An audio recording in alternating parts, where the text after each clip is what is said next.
Hello and welcome. My name is John Batchelder, and I am the Executive Director of the Dallas Chamber Music Society, once again bringing you another episode of Chamber Music Chats, our video featurette hosting guest artists from our season's roster to engage in interesting, casual conversation about all things chamber music. Today, I am joined by violinist Nathan Olson, co-concertmaster of the Dallas Symphony Orchestra and member of the Dallas Symphony Chamber Players, who will be performing on our concert series on Monday, January 30th at 7:30 p.m. Nathan, thank you for joining me today. Thanks so much for having me, John. A pleasure. Yeah, well, Nathan, I have to say it's particularly special because you are our first returning guest. Yes. So, which means we've come full circle, and have some questions for you, mainly about the program, and just look forward to diving in and talking about this really unique program that the Dallas Symphony Chamber Players will be presenting. But first, I know we have most of our community knows who you are and remembers you from past performances, but just briefly, if you can just introduce yourself as well as the origins of the Dallas Symphony Chamber Players. Sure. So, as you mentioned, I'm co-concert master with the Dallas Symphony. This is my, I believe, 11th season here in Wow. Dallas. It's gone by very fast. Um, but yeah, chamber music is has always been a huge passion of mine. I would say my true love in the music field. I'm a member of a string quartet, the Balmer String Quartet, um, and it's fantastic to be able to play chamber music with my colleagues from the Dallas Symphony. We have obviously a huge selection of amazing players in that group, and this kind of partnership with the Dallas Chamber Music Society has been a great chance for us to get more opportunities to play together and kind of deepen our musical relationship with one another. Nice. Well, as we mentioned, this program is sort of an unusual one because we're only going to be performing, or you will only be performing one piece, Igor Stravinsky's Soldier's Tale. Can you please just kind of give a little brief synopsis about the piece and maybe more importantly, what makes it so unique and so special? Sure. So the piece kind of has an interesting backstory. It was kind of born out of Stravinsky's financial difficulties at the time. So it was kind of near the end of World War One, and money was tough, kind of all over the place.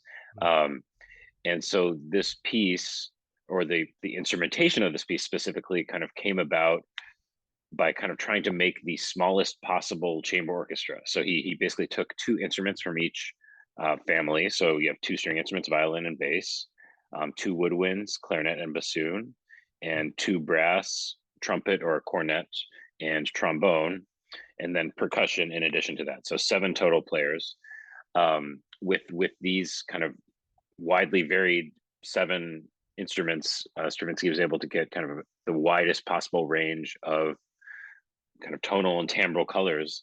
And the idea was to take this piece kind of on tour with the smallest possible forces, so that it could be feasible financially. Um, as a maybe unfortunate parallel to our times now, this kind of touring theater group never really happened because of the 1918 Spanish flu or pandemic. Mhm. So that's kind of an interesting parallel to where we are now. But Okay. um, yeah, the story of the piece is also an interesting one. It's basically the story of this soldier who sells his soul to the devil in the form of his violin, the soldier's violin. He sells the violin to the devil.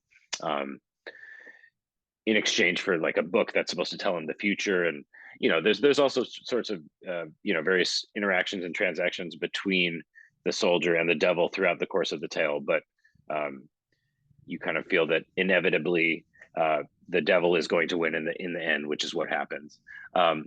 So it's a bit of a moralistic tale. I actually pulled up a quote from the narrator. So this piece, is, I guess we should mention, is there's a narrator, and then there's the role of the soldier, the role of the devil, and there's the non-speaking role of a princess who's sometimes portrayed by a dancer in a production. We will just have one voice actor portraying all three parts: the narrator, the soldier, and the devil. But near the end of the piece, the narrator says this: "Why do we yearn to add what we once had to what we've got? Why do we turn from what we are to what we were when we cannot? Why not account our joys twice blessed with each new day begun? Why, having some, seek to have it all, then find that we have none?" So there's, obviously some lessons to be that are told through this tale. Yeah. Um, and yeah, so it's a very very unique piece, both in the story it's telling and as we talked about the kind of bizarre instrumentation. Um, but it's a great piece. I've had the chance to perform it probably 4 or 5 times in my life now. Mhm. I've always personally loved performing Stravinsky, um, and so yeah, I'm really looking forward to this chance to play it with my Dallas Symphony colleagues. Nice. Um, yeah, so just kind of uh, provided so many great nuggets of information there. Just kind of going back again, yeah, you mentioned the unique instrumentation, and sort of a lot of it had to do with what Stravinsky sort of was able to afford and had on hand at the time. And so just kind of thinking, going off that and thinking about the challenges of playing with that sort of type of ensemble. Last time we heard you last season was playing Brahms Clarinet Quintet, which is for four strings and clarinet, and the instruments share a similar sonority, a similar type of sound, and perhaps is more easy or easier to perform with when you're playing with bass, percussion, trumpet, and then of course narrator. That additional element. What are some of the unique challenges in sort of the rehearsal process and the discovery process? What that does that pose? Sure. No, that's a great question. You're right. Usually when we're playing chamber music, it'll be, for myself, like mostly with other string players. Mhm. Maybe you'll add, like you mentioned the clarinet quintet last season, maybe you'll add one woodwind or one brass player. So it definitely is unusual to have such a mixed ensemble. I think, when you think about how we play together in an orchestra, there's like even focusing specifically on like the idea of like starting a note together. Like when you have the brass players, near the back of the stage, they basically have to be thinking of kind of anticipating um, a conductor's downbeat, anticipating so that their sound speaks at the same time as us at the front of the stage in the strings. Mhm. So I think often in the strings we have to think of playing a little bit behind the beats, like just a little bit after what we see from the conductor. Oh, Whereas maybe in the back the brass players have to play kind of right on top of that beat. Um, so I think kind of bringing those different approaches while we're in orchestra, now we're in this small group close together. There definitely, I'm sure, will be a little bit of an adjustment period to kind of find our ensemble together, kind of lock in pulse wise, just kind of rhythmically, and also figuring out how to play. Like there's one movement of this piece where it's just violin and percussion, kind of on like drum kit, mhm. and there's other movements where trombone and clarinet may have something together, or bass and trumpet. Like Stravinsky's kind of a master of like trying all these different combinations that you would Right, never really think of. So right. um, so in addition to that kind of rhythmic locking in that we'll need to figure out. There's also, I think, the kind of blending of sounds, um, or just figuring out how exactly to play together. So, yeah, that definitely is a unique challenge posed by this piece. And as you mentioned, there's also narrator, voice acting going on. I think since we do have a conductor leading us through this, or collaborating with us through this performance, Mhm. that does take some of the pressure of worrying about that off of us. That's more coordination between the conductor and the voice actor. um but there may be also times when we have to play a little less than we think, to make sure that the voice actor can be understood clearly, some things like that. So it's yeah, it's definitely a it's not just it's not the same thing as putting together Brahms Clarinet Quintet, which poses its own kind of different challenges. Right. Um, I think all of our individual parts are fairly challenging in this piece as well. Specifically for me, I mentioned this one movement with percussion. That's part of these three dances that come maybe, I forget exactly, maybe about 2/3 of the way through the piece. Um, it's these three dances that it's again a kind of funny part of the story where um, there's a king and his princess daughter is fallen asleep, and he's provided a reward for whoever can wake her, and the soldier plays these three dances. It's a tango, a waltz, and a ragtime, I believe, um, which are quite challenging in my part. It's kind of an extended, long violin solo. These three movements are played without pause between.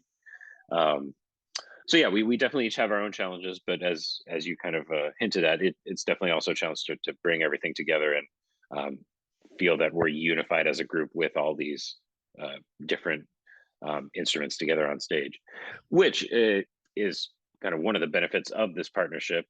I know normally when you're bringing in, a string quartet or a piano trio or whatever other groups you might have, you normally just hear rep for those groups. So one of the advantages of this partnership is being able to perform works like this, where that you wouldn't really be able to get a touring ensemble to come play. No, absolutely. I couldn't have said it better myself. This again, what's so wonderful about this collaboration with you and the Dallas Symphony Chamber Players is being able to put on these wonderful works such as this that are, yeah, that you don't find on the regular touring circuit of other string quartets, piano trios, and that kind of thing, or Right. might take twice as much effort to have come to Dallas to put together. Um, you just kind of revisiting the topic of the narrator. I know a lot of our audience members are also opera patrons as well as Dallas Uh-huh. Symphony patrons. Can you just kind of briefly describe, because for those who might not be familiar with the piece, the narrator isn't singing. And so, can you describe maybe what are the particular challenges that are maybe different than when you're playing an aria with a singer, or is it much different? Is it not at all different? In terms of the speaking element, or and of course you mentioned the element of dance or some sort of movement that are kind of unique to this piece. Are there other challenges presented in that part as well? Right. Well, I think with the narrator, sometimes we may have to slightly adjust the pacing of our performance at times to make sure that the narration is kind of flowing in and out with the music at the right moments. Um, and there are moments also when the narrator has to, like you said, the narrator is not singing, the narrator is just speaking. Mhm. But there are moments when um, the narrator has to speak with a particular rhythm that Right, fits in, to like little kind of rests in the music. right. For instance, at the very beginning, down a long and dusty road, and then we kind of play, and then the narrator says something again. Um, so that is a challenge for the narrator. And yeah, like I said, there may be sometimes when we have to slightly push or slow down just to make sure that the narration fits in at the right time. Um, but like I said, with the conductor leading this performance, that does alleviate a lot of that stress for us, because that's more something between the conductor and the voice actor to figure out. Right, right. So, and I heard you mention also earlier, this is a piece you particularly enjoy performing. I know we've talked about it in previous meetings together that this is a piece you love playing. What is it about the piece that you love? Just the whole shebang, or the kind of specific violin part, or little nuggets in the different movements, or kind of just the music of Stravinsky itself? I mean, what about this piece is Yeah, I particularly think enjoyable I for you? sure. I think all the little answers you gave are Mhm. all right in different ways. Stravinsky is, to me, one of my favorite composers. Period. Just a master craftsman at writing for every instrument, and at combining those instruments into something that makes sense, and just a master innovator as we talked about a little bit earlier, kind of new timbres, different combinations of instruments that no Mhm. one had really tried before. So um, kind of in the same line, in the same vein as like Rimsky-Korsakov or Ravel, these brilliant orchestrators who are just able to create sounds that nobody had really thought of or heard before. Um, Stravinsky's compositional style. Um, he kind of had different periods of his life. Like kind of the earlier period of his life is when he wrote the big ballets, Rite of Spring, Petrushka, um, with a lot of kind of Russian folk music in there. And this piece is from that period. Um, yeah, this 1918 or so was when this was composed. Later on in his life, a few years after that he wrote this, he kind of went into his neoclassical period, where you find works like Pulcinella Suite, where he would take music from the Baroque or early classical era and kind of add these kind of twinges of modernism in there. So it was clear that it wasn't music written from the 1700s, but Mhm. sometimes it felt like it was. So there was his neoclassical period after that, and then later in his life, he kind of moved kind of towards serialism, or like 12-tone row, which is like Schoenberg, Berg, Weber, and what those composers did. But so this from his early period, it's still this piece is still kind of unique, at least in comparison to some of the big ballets I mentioned. Um, those big ballets I feel are uh, incredibly colorful, but which this piece is as well. But those ballets, I would say, are often quite romantic and lush, whereas this piece is quite dry and, in a way, it kind of explicitly eschews any sort of romanticism. It's very looking for some other good adjectives, but yeah, just the dryness of it really kind of sticks with you. And another thing I guess that occurs to me is that um, often in this piece, it strikes me that it's kind of this uh, uh, um, sorry, brain block here. This simultaneous is the word. Thank you. The Yeah. simultaneous kind of existence of these two things, which are like highbrow and lowbrow music at the same time. Mhm. Like some of the music, I feel that you can really feel like peasant music, like boots on the ground, like in the dirt. But at the same time, there's like kind of a rhythmic complexity and kind of like constantly shifting meters and stuff. Uh, so it's simultaneously kind of lowbrow and highbrow. Mhm. Um, but yeah, I guess always what sticks with me. Well, one of the things that sticks with me about Stravinsky is just what I said at first, which is just the kind of master craftsman aspect. Like I remember the experience of bowing, doing the bowings for some of his music in orchestra, and so often there's very little that you need to mark because uh, it's already kind of perfectly written. Right. And the few times where there would be kind of a choice to be made in the bowings, he's written it in the part for you. Mhm. Um, so so yeah, I think yeah, that about summarizes it. Nice. Well, um, it's personally, I agree. It's just it's great to hear you say so much of that because I feel the same way, and it's a lot of times, Stravinsky, well, as you well know, his music can be polarizing to some audiences in terms. I mean, it certainly historically has been. Think about Sure. the Red Spring premiere. Right. And so, just kind of thinking about, I'm sure we'll have audience members who this will be not only their first time being exposed to this piece, but perhaps being the first time being exposed to Stravinsky. And so for those people, what might you advise they approach the performance in terms of with open ears, and if there was one piece, to say before you come, look this up on Spotify, take a listen, that you might recommend to just kind of introduce them to Stravinsky, if this happens to be their first time, experiencing his music. Sure. Well, I think what you said, open ears, is kind of the best advice. I think it does make it easier that there is a narrator and a story going on. Mhm. If you think of sometimes, movie music, sure, there are some obviously amazing movie scores that sound great by themselves, but I feel oftentimes if you heard the music that was going on during a movie scene without the movie scene there, it's kind of like, whoa, what is this? This kind of weird stuff. But then with the movie going on, uh, at the same time as that music, it adds this atmosphere, even if Right. you wouldn't have liked that music by itself. Um, so I think that does make it easier. First of all, that there's a story going on, so you can kind of just follow the story. Mhm. Um, but I think yeah, open ears, just listening for these new timbres that you've never heard before. Um, and kind of this, there's often this kind of like herky jerk rhythm with like these little spazzy moments. Yeah, as far as what pieces of Stravinsky to listen to, I mean, this piece is kind of pretty unique in style, even among Stravinsky's output. So I would say, I mean, selfishly, I would recommend looking up like the three dances from that feature the violin in the middle of this tango, ragtime, and waltz, or tango, waltz, and ragtime, like I said. There's also near the end of the piece the triumphal march of the devil, which is really sticks with you when you hear it. Very kind of loud, abrasive music, but you know a, a, a character and a quality that you can't find anywhere else, really.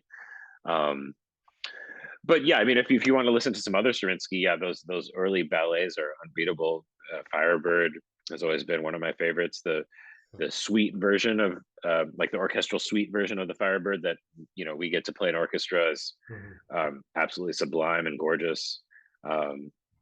Petrushka, Rite of Spring, all those are amazing. We're doing Rite of Spring in a few weeks, or I forget exactly when, sometime later this spring with the Dallas Symphony, so I'm looking forward to that. But yeah, those early ballets are personally my favorite. I mean, I also love his neoclassical period. Like I mentioned, Pulcinella Suite earlier, Right. and the same music from What you're saying, Nathan, is basically start at the beginning and just go through. Right, sure. I mean, but yeah, I mean, if you listen to music from his neoclassical phase, that won't really prepare you much for what you're going to hear in Right. Soldier's Tale. But it is still very interesting to listen to some of that music. Pulcinella Suite from his neoclassical phase is also basically the same music is in his Suite Italienne for violin and piano, which um, was made by an arrangement by a different person later. But that's always been one of my favorites to perform on recitals as well. So. Yeah. Nice. Well, and Nathan, I could keep you here all day. I know we could chat all day about this stuff, but I don't want to take up too much more of your time. I guess aside from this, what other chamber music performances do you have coming up? This spring. I know we talked last time you were here about your work with the Baumer String Quartet. Are there other performances in Dallas or outside of Dallas that you're particularly excited about coming up? Sure. Yes. Yes. Spring always feels like it gets a little busier than the fall. So yeah, I do have a few other chamber things coming up. Um, Coming up on January 26th at SMU, I'll be playing in Mendelssohn Octet with some DSO colleagues and also some faculty members at SMU with Pinchas Zuckerman. So that's very exciting. Then of course this concert on the 30th. In early March, I'll be playing on the Fine Arts Chamber Player Series at the Museum of Art with another violinist, Samantha Bennett, formerly of principal second of the Sarasota Orchestra, but she recently moved to Dallas. She's played with Fort Worth Symphony, with the opera, subs with us in the Dallas Symphony sometimes. So I'm very excited for that. Later in the spring, in April, I will be seeing my quartet, the Baumer Quartet. That will not be in Dallas, but out in La Jolla, California. Those are the ones off the top of my head, but yeah, it's a busy spring, but looking forward to all this chamber music on my plate. So Yeah, absolutely. Well, thank you again, Nathan, for joining me today, and thank you again to our audience members for tuning in. Again, this performance is a very special one that you will not want to miss. Happening Monday, January 30th at 7:30 p.m. Tickets can be found on our website at www.dallaschambermusic.org. Can't think of a better way to start off the new year. thanks so much, John. Appreciate it.